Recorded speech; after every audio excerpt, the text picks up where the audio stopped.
येवले, सन्माननीय माझे मित्र Babu Kotkarkar, More madam, Geeta Kavitkar madam, Lovar madam आणि सर्वच पदाधिकारी आणि सर्व पत्रकार मित्र, आज जी गरज होती सावंतवाडी उपजिल्हा ती सन्माननीय केसरकर साहेबांनी पूरी केलेली आहे. त्यामुळे केसरकर साहेबांचे मनापासून आम्ही आभार मानतो.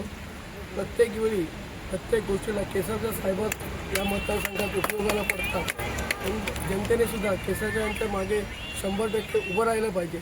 आणि निश्चितपणे येणाऱ्या कालावधीत येणाऱ्या निवडणुकामध्ये ही जनता निश्चितपणे केसरकर यांच्या मागे राहील आणि जे जे आपले विकास कामं आहेत निश्चितपणे करून घेईल. या प्रसंगी का बोलतो, परंतु कुठेही जावं केसरकर साहेबांना एवढं काम त्या आमच्या जिल्ह्यात कुठल्याही मतदारसंघात होत नाही. पण त्याचा मोठेपणाचं उद्घाटन करायला केसरकर साहेब कधी येत नाही. ते आपल्या कार्यकर्त्यांना सांगतात की तुम्ही करा, पण याचा फायदा अनेक लोक घेतात. म्हणून मला मुद्दाम बोलावं लागलं.